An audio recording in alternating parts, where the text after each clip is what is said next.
What's going on, guys, and welcome back to DSG. And today we're going to be talking about what we want versus what we're probably going to get in year 2 of DSA. And this past week has obviously been the celebration of DSA's 1-year anniversary. There was a giveaway stream and stuff like that, and that was a nice giveaway. There was some cool rewards given out to the community. One of my clubmates actually got them and got some character tokens and spell tokens. That was nice for them.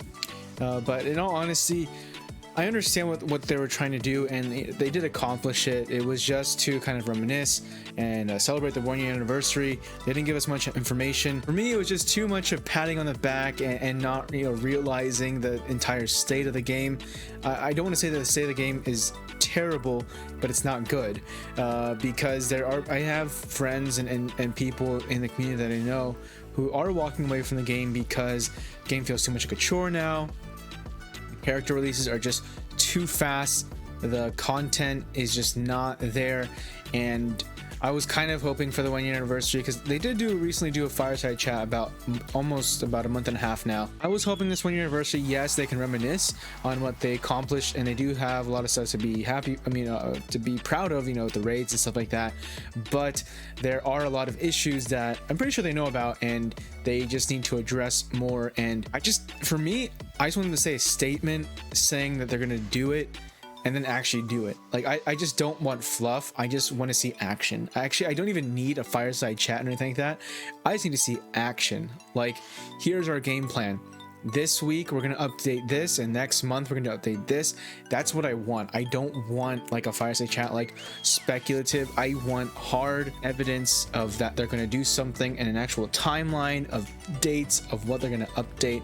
I think that's going to be more helpful in really bringing people back to the game, or at least maintaining people in the game, because there are a lot of spenders that I know who are leaving the game, and just overall DSA is not where it could be. With that said, let's get into the video. We're gonna have 2 parts here: what we want versus what we're gonna get. So I'm gonna break it up into just little sections here. So let's look at the first part here: what we want. They need to calm down with the character releases and hopefully go about half what we got in year 1. So in year 1, we got 50 characters, and in comparison, and I'm going to use Swaga a lot in this video, they have had 30 characters in the last 3 years. In the last 3 years, they've had 60 character releases, including ships. And I understand it wasn't their first year. I don't know what their first year looked like. I don't know if they released 50 characters as well. But from what I'm looking, what it seems like, that is not the case. They're just about to hit, I think they just hit about 200 characters and ships in total in Swaga, and that's after 5 years. And I don't know how many characters they had at launch, but it wasn't, it was probably around DSA, like around 66, around there. So DSA is now 116. They launched with 66, with 62 being playable. They need to calm down the character releases, and I think bring it down to like a 25 to 30 character release annually is safe, and people will be a lot happier. And this coincides also with the legendaries. I think it would be good if maybe they only kept it to 4 legendaries a year instead of 5, but I can understand why they want to do 5 every 2 to 3 months. They bring in a legendary, so I can understand that. And I want to make this clear, this is from more of a semi free-to-play perspective, because I don't well in this game, so I still am playing catch-up in this game as well, and I'm far from being done farming everyone in the game. On to number 2 here: revamp of Club Conquest, Club Dungeons, the gameplay and rewards, etc. And you can also include PvP in here. I'm not a big PvP fan, but I know there are people who like PvP, and of course it would be nice if they updated it and stuff like that to make it actually work and make it operable, and so there's not people trophy dropping and stuff like that. So I think that would be essential for them to do that. In terms of Club Conquest and Club Dungeon, they have talked about stuff they want to do to Club Dungeon and Club Conquest, but again, I don't want to hear what you're going to do. I want to see it in the game. That's going to be the defining factor. I'd rather it come into the game, and maybe it's not perfect, but at least it's something we can do, versus what it is right now, and it's just a continuous dumpster fire known as Club Conquest. Club Dungeon isn't too bad, it's it's just kind of a little chore you do a day, but it's not dreadful because it can be autoed. I think that's why, but it's kind of annoying. So I think Club Conquest definitely needs a whole revamp in terms of also rewards. And for Club Conquest, I don't know if they have talked about their whole revamp with those special bosses and stuff like that, and almost like almost like a Towers of Endurance thing, or that could be more for Club Dungeon. But going from 3 teams to either 2 or maybe 3 teams to 4, I have no clue which one would work better, but something to change it up and make it not broken would be nice. And of course, rewards. Club Conquest has very poor rewards now that we know what raid rewards are like. I mean, that's a huge difference. So I would love to see a big change for that as well. Now moving on to VIP perks. I think VIP perks should just be free overall. I don't understand why some simple things in there cost stuff. And also in terms of hard nodes or elite battles in this game, they should be 5. I think that should be pretty standard. MSF and Swaga both have 5. I don't understand why this game can't have 5. And I've done 3 attempts before where I got 0, which really sucks, but it's part of the probability.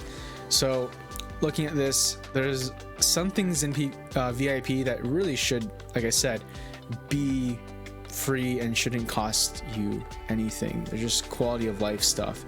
So hopefully they can change that in the future. But I understand it's a consistent flow of money, so why are they going to change it? Number 4 here, for people like me, you know, gold is obviously a big issue here, and runes in tier 8 gear. So to see that more of them in challenges would be nice, or at least higher amounts. Like going from, I think if they jump the last tier significantly, especially for gold, I don't think it affect that much if you raise it by 50,000, because with the probability, if that jump from what it is right now to like a 50,000 base and max up, I think it wouldn't be that significant, because again, in terms of probability, I'm maybe averaging about anywhere from like 75 to 100,000 more gold in a week, which is very minuscule. I'm not going to notice it that much, but it would be nice to see as a quality of life thing in the game. In terms of runes, we all know, we've all complained about it, runes for betas and alpha and gammas. I think they could literally double it and it wouldn't change the game that much. I really wouldn't notice it too much, because the more character releases they do, for some reason the newer characters seem like they have more expensive gammas and more expensive betas. So I really don't think that if you double the weekly challenges of betas and gamma rewards, like the base, instead of it for the last tier for sunrise challenges, if it went from 1 to 4, right now it's 1 to 4, and if it went from 4 to 8, I don't think there would be that much of a difference. I would maybe start getting some characters' abilities leveled up, but it's not going to be, you know, it's not going to be game changer or anything like that. I'm just going to slowly be able to do it a little bit faster, but still, for almost a year in the game, I don't have that many characters with maxed out abilities, and it's only select few characters that have that, just because of that. Not even so much betas anymore, but gamma shortages that I'm running into. So betas, of course, that is another shortage we are seeing as well. But if we can get more and more of that, or just keep, I think what they can do as well, if they keep betas in Club Dungeon, I think it'd be a good choice as well. Now in gear tier 8 gear, I think you can put in some of the higher end and more expensive faction pieces. Not so, you could throw the illusions in there and maybe the cheap faction gear, and maybe increase the amount of essences you can get as well. I think that would be key as well to really ensure that there is that consistent flow of gear, because it is hard to grind for as well. But I understand they need to make money somehow. Number 5, reduction of gold to level up characters. This is, I mean, the biggest complaint that most people have, so there's not much to say here. It takes almost 2 million to get from 60 to 70. I can only imagine what 70 to 80 or 85 is going to be, so if we can bring that down, that would be nice. So number 6 here, gear reduction, especially for droplets. So if they brought the requirements for droplets from 35 to 25 or 35 to 30, I think that'll make a significant difference in terms of helping me farm faster. But in the overall grand scheme of things, it's not going to be that much of a difference, because in the end, by reducing that even just to 25, I maybe get an extra piece for another character after tearing up one character, so it's not going to be an astronomical amount of resources that I would have benefited from. So I think that would be key. Tier 7 gear is not too bad, except rose thorns. For me personally, I'm guessing some of you guys maybe have specific ones that you guys are short of, maybe searing needles, rose thorns, or coral. It varies from person to person, but you can see a reduction from that, from 50 to 40 or 50 to 35. I think that would be okay. But where it's at right now is not too big of a hassle. There are ways where you can get that gear, and you go through it as quickly, especially if you're more of a semi free to play player. So that's kind of nice as well, that higher tier 7 gear isn't too much of an issue for now. Number 7, a game mode that incorporates the entire roster would be nice. I know Swaga has incorporated this, and I believe MSF has ways as well. I'm not too versed in MSF, but I think that incorporating the entire roster would, one, really benefit the whales, because it would give them reason to come back to the game if they've left, or if they're already in the game, to keep on playing the game. That incorporates your entire roster, because Club Conquest was kind of the key, but now you can easily fill up those 50 slots with 50 good characters. So in terms of a game though that requires and incorporates your entire roster, that is something that we would love to see come to the game. Number 8, all legendary events need prestige events. Pretty standard. I think that they started with Mickey, they didn't bring it with Hercules, but I think overall all legendary events should have some type of prestige event. And this coincides, as you go to part 9 over here, that all old character events should drop gear. Stuff like Aladdin and Scar should have some type of gear, and I'm not talking about brooms. I'm talking about they need to be upgraded to where they drop essences and faction gear. I think that would be very essential. So I would love to see old character events and the legendary events come together and have some type of maybe prestige event, or just overall just drop those more often, because for instance right now Elsa's back. There's no point for me to do. I got a 7-star Elsa way last year, so that event has just been nothing for me. It's just a waste of time to see it. I'm happy for the new people, because obviously it's new for you guys, and I'm happy you guys are getting it and it's exciting. But for those who've already gotten it and it's been like 2 or 3 times since they've had this 7-star Elsa, that event just doesn't do anything for us. So some type of prestige event should be pretty standard. I think it should be incorporated to all legendary events, and of course all old character events should either be possibly retired and just make them hard node farms, or just make sure that they give us some type of good gear through there as well, because there's really no point for us to do it. And obviously people would spend gems on the refreshes, those who do spend in this game, so that's another incentive for them as well. Number 10, stricter event scheduling times. I think it's just crime that they have events like Zerg that don't show up for almost 6 months. So I would say legendary events, they should be just strict in saying that legendary events are going to come every 60 to 75 days, and that non-legendary event lock characters are going to be coming every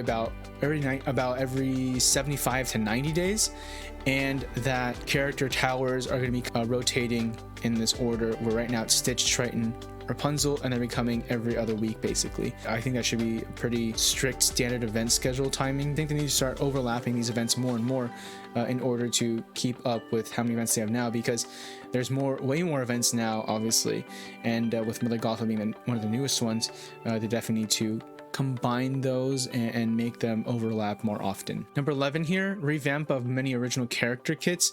This is, I think, something that we've actually been seeing. They have been upgrading character kits such as some of the wild characters, and they just did Hades. So more and more of these original kits should be continuing to be updated. I would love to see the kingdom teams with like Aladdin and Jasmine be upgraded so that we can finally use them more effectively again. But we'll have to wait and see what they do. But I think that's going to be a more common theme in the future as they trickle that in. I think that's going to be something we'll see. Number 12 here, PvP tournaments, pools, and brackets. So something like Crixus or Cozy's tournament would be nice to see in the game, just fixated into here, and I think it would make PvP a lot better and would either stop or contribute to trophy dropping. And I think those tournaments should also have great rewards. Like if you're in those higher brackets, you're probably spending a lot in this game.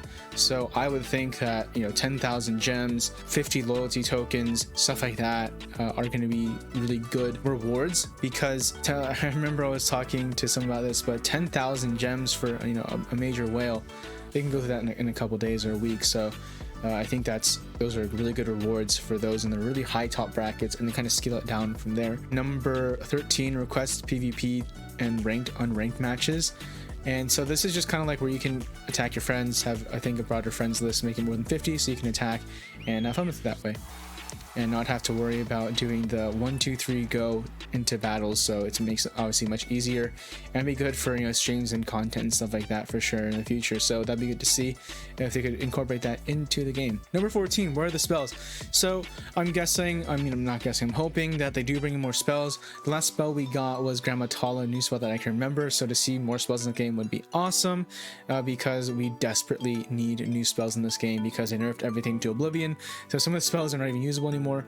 So I hope they just stop nerfing and bring them into the game. So number 15 here, possibly a new raid in late summer, gear 9, level 80, but fix Forbidden Depths first. So a lot of Forbidden Depths can be done with like a handful of people. I'd like to see Forbidden Depths, maybe they make a harder version of it and keep the 2-day countdown but increase rewards, so that there's like a super heroic version or epic heroic version. I have no clue which one to call it, because there's just no point as to why that raid can be done in like 20 minutes for some of the really top tier clubs. And I guess, you know, if that was just happening now, okay, but since it's been happening for months, almost since the launch of the game, the raids are no longer that difficult to do for many of the top clubs. And there's a lot of, you know, mid-tier clubs in the top 50s and even top 100s that are, I mean, we have 3 clubs in the top 100, and they're all doing heroics. I think if they could just adjust the difficulty of the raids, something along those lines, that would make it more of a challenge, of course, but also where it actually requires people to do work in the raids and kind of earn it, because now it's just kind of like, okay, as long as these handful of people do it, it's kind of done. But moreover, we do have gear 9 probably coming with a new raid, and a new raid coming in the late summer would be ideal, I think, with how the current state of the game is. If they don't release any characters until June, which they're not going to do, I mean, we all know Glue, they're not going to do that, but that would be ideal. And then bring in a raid later on in late summer would be ideal. Coming in with gear 9, I think that'd be a safe bet. And probably I would say at the end of the year, bring in level 80. I think that would be something that we could see. But of course, both of these, actually all 3 of these, are going to probably be expedited.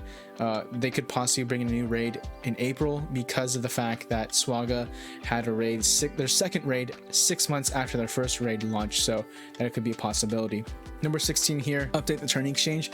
I think updating the turning exchange with characters in elite battles such as Donald and Pegasus and Phil and Daisy, those type of characters should be in the turning exchange, and it just make it easier, because for instance, Anna has like several places where you can farm her, and Kristoff, there's several places you can farm him, but those are the first legendary teams, and the raid store doesn't count. Like, all your raid store raid currency should be spent strictly on illusions and cheap faction gear. Those are really where you want to spend those. So I would like to see a turning exchange revamp. You don't have to get rid of the characters in there. I just want to see more characters in there and rotated, just like the premium exchange is rotated daily.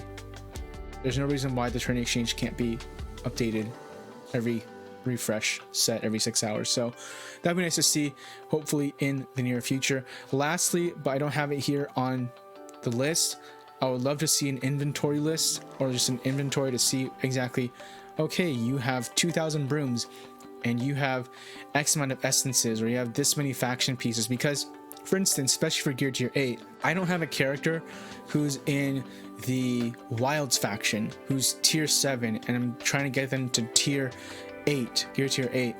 I don't know how many toadstools I have. I don't know how many cheap faction pieces I have for Wilds. I don't know how many expensive faction pieces I have for Wilds. So it's kind of hard to keep track and see exactly where I am. And from my understanding, you can no longer use some of the tools that the community uses to see all your gear pieces. So we're out of luck on that. So to see this type of in-game inventory, to see exactly where you're at, especially for that gear, those faction pieces for gear tier 8 are really essential. So I'd love to see that hopefully in the near future. That's going to be from what we want. Now let's move on to what we'll get. So What we'll get, number 1 here, 45 to 55 characters and 5 legendaries releasing every 2 to 3 months. Most likely going to happen. Number 2, possible revamp of Club Dungeon, Club Conquest, but one but not both. I don't think we're going to get both of these revamped in this second year. Possibly it would be nice, but most likely one of them, if not all. Most likely just one of them. Most preferably, in my opinion, Club Conquest. I would like to see that revamped more. Number 3, VIP perks still not free.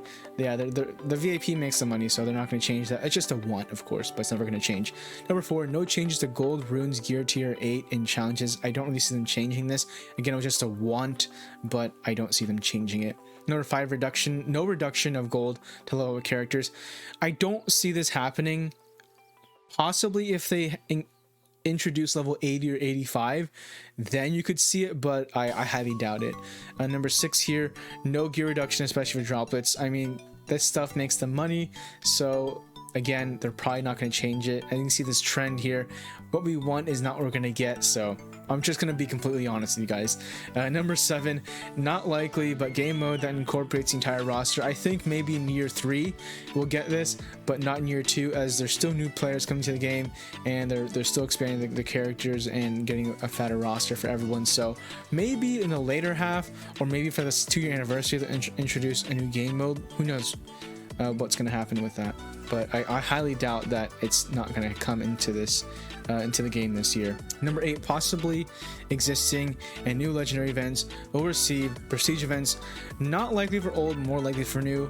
I think some people are telling me that they think they have a hunch that old legendary events are going to get it, so if that happens, great. If not, hopefully the new ones, that becomes consistent where there is a prestige event. And I think this is more of a likely event to happen, or in my opinion, this is more of a likely thing to actually come to fruition in the game, so we'll have to wait and see what Lou decides. Now moving on to the second bar here, there's more positivity here, things that could happen. So number 9, old characters events will most likely not get updated, possibly retired. I could see them retiring characters like Jafar and make them hard node farms, but those events do need to be updated. Like, you don't even get like a 7-star Jafar when you finish the event, so that doesn't make any sense. So those events need to be updated, and like I said earlier, like the Scar event, Lion King event needs to be updated as well, to make sure that old players are still going to spend in those events when they come around, as by incorporating some type of prestige event or just good gear in them, like the Onward event as well. Number 10, possibly stricter event scheduling timing. I think because of the fact that they do now tell us when they're going to, in the patch notes, have double gear drops or double character tokens in elite battles, I think the possibility of them being more strict with schedule, maybe possibly giving us time frames of when events are going to come around, is going to be a possibility, just because they are telling us more often when they're going to drop like double gear and stuff like that. So I think that is a good possibility and likelihood, and also it gives us better time frame and possibly gives them more money, because people are going to be farming towards those characters knowing that they could be coming in that specific time frame. So just keep that in mind as well. Number 11, likely some revamp of some original character kits. This is very likely, since they've already been doing this with wilds and stuff. There could be a wilds part 2 where they upgrade, for instance, like Mordu or other maybe downtown villains characters. That would be a big plus if they did downtown villains, because that faction is greatly neglected. So original characters or launch characters should most likely get some type of character reworks in the near future. Not all, but slowly but surely they're probably gonna get to them. Number 12, possible PvP tournaments, pools, and brackets. I believe they've been speculating on this, so this is something that's more likely. And with leaderboards and stuff like that for like Source Tournament, this is something that I believe could easily come into the game as long as they make good decisions. I think this would be a good one for them to do. Number 13, possible request to PvP ranked and unranked. I think they also talked about this too in the fireside chat. I can't remember, but it's a possibility that this would come into the game. I don't see why they couldn't. So this one is more likely, I think, out of all of the gameplay type of stuff. So hopefully they can bring that in. Number 14, likely new spells will enter the arena and nerfs. Hopefully not nerfs. But hopefully new spells will come to the game, more like theme park spells. Probably they talked about that also in the fireside chat, so hopefully we'll see them enter the arena anytime soon. When they do bring in new things, there's probably going to be some type of nerf or something like that, so be careful for those spells as well and be wary because nerfs could be coming around, who knows. Number 15, possibly a new raid in late summer, but and fix to Forbidden Depths and gear tier 9, level 50, level 80 or 85, and ability level 5. So the second raid is, I think, very likely to come sometime this year, coming in April or later. Obviously, I think it's either going to be April, late summer, or November. That's my guess, and my reasons being they're going to either copy Swaga, do 6 months after the first raid, so April, late summer, because it's kind of a dry spell. I think they have a dry spell there, so they might release it then, or they might just do another raid on the anniversary of Forbidden Depths or around there. So that's my guess for that second raid. So we'll have to wait and see, but I think that's going to be coming along, and with that comes gear tier 9. So I don't think community is ready for gear tier 9 if the raid would come out in April. I think late summer would be better, and I think November would be best. But knowing Glue, I wouldn't be surprised if they brought in next month ability level 5.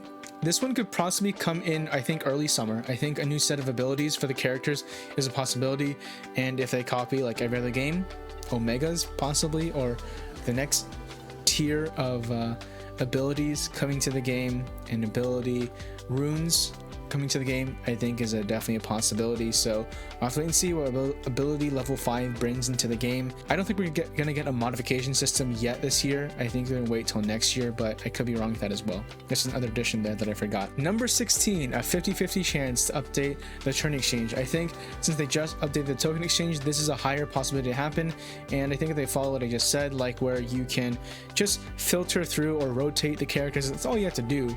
You can keep the same characters there, but just add more and just rotate them. That's all I have to do. That pretty much wraps it up, guys. Let me know what you guys thought about what we want versus what we're probably gonna get, and are there things that I missed that you guys are looking forward to in the game. I don't know to see for changes. Let me know down below. Also check out the link tree down below. We have the Twitch stream and our other channels over there, and our other platforms, our Discord server and stuff like that, where we chatted up DSA every day. Anyways, guys, thank you so much. Like and subscribe, and I'll see you guys next time. Have a good one.